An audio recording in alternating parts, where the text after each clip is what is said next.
যুক্তরাষ্ট্রের প্রেসিডেন্ট নির্বাচনে ডোনাল্ড ট্রাম্পের জয়ের পর মার্কিনীদের কাছে ভুতুড়ে বার্তা। কৃষ্ণাঙ্গদের উদ্দেশ্যে দাসত্বের খাতায় নাম লেখানোর আহ্বান জানিয়ে পাঠানো বার্তায় শঙ্কা ছড়িয়েছে দেশ জুড়ে। প্রতিটি বার্তায় পাঠানো হয়েছে প্রাপকের নাম উল্লেখ করে প্রেরক অজ্ঞাত। চিনি আর তামাকের পরই বিশ্বের প্রথম দিককার বিলাসবহুল পণ্যের মধ্যে অন্যতম ছিল তুলা।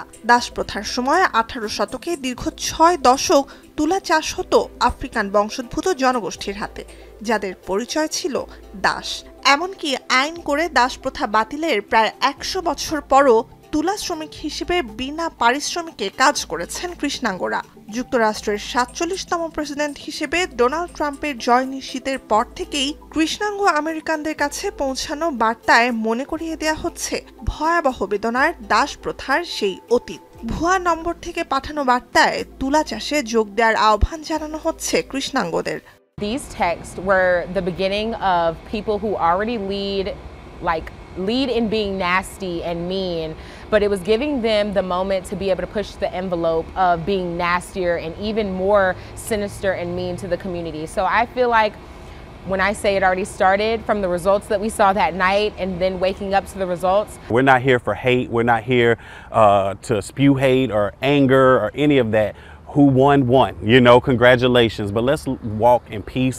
Alabama, Ohio, California, Michigan, new jersey, north Carolina, Pennsylvania, Virginia সহ মোট 21টি অঙ্গরাজ্যে কৃষ্ণাঙ্গ আমেরিকানরা পেয়েছেন বর্ণবাদী ও জাতিবিদ্বেষী এসব বার্তা। প্রাপকদের মধ্যে আছে স্কুল কলেজ পড়ুয়া শিক্ষার্থীরাও। কত মানুষকে উদ্দেশ্য করে বার্তা পাঠানো হয়েছে তা এখনো স্পষ্ট নয়। কারা পাঠিয়েছে জানা না গেলেও কিছু বার্তায় নিজেকে ট্রাম্প সমর্থক দাবি করেছেন প্রেরক, যদিও এসব বার্তার সঙ্গে ট্রাম্পের নির্বাচনী প্রচারণা শিবিরের কোনো সম্পর্ক নেই বলে জানিয়েছেন তার মুখপাত্র।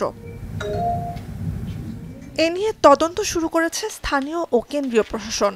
সমন্বিতভাবে কাজ করছে বিচার বিভাগ ও গোয়েন্দা প্রশাসন সহ সরকারের বিভিন্ন সংস্থা। যে ভাষায় বার্তা লেখা হয়েছে তা হেট ক্রাইমের পর্যায়ে পড়ে বলে জানিয়েছে যুক্তরাষ্ট্রে কৃষ্ণাঙ্গদের নাগরিক অধিকার নিয়ে কাজ করার সর্ববৃহৎ সংগঠন। পরিস্থিতির জন্য নবনির্বাচিত মার্কিন প্রেসিডেন্ট ডোনাল্ড ট্রাম্পকেই দায়ী করছেন ভুক্তভোগী এবং অধিকার কর্মীরা। I think the goal is to add fear and intimidation to a group of young people who have not experienced this type of direct hatred. We remember what the climate in the country was like from 2016 to 2020, and so it appears that it's returning to that type of climate. 2022 সালে যুক্তরাষ্ট্রের বড় বড় শহরগুলোতে যত হেট ক্রাইমের খবর পাওয়া গিয়েছিল সেগুলোর 5 ভাগের 1 ভাগের শিকার ছিলেন কৃষ্ণাঙ্গরা।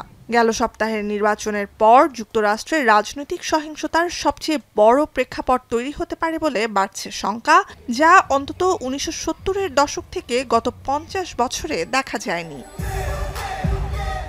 নুজহাত কামাল, এখন বিশ্ব।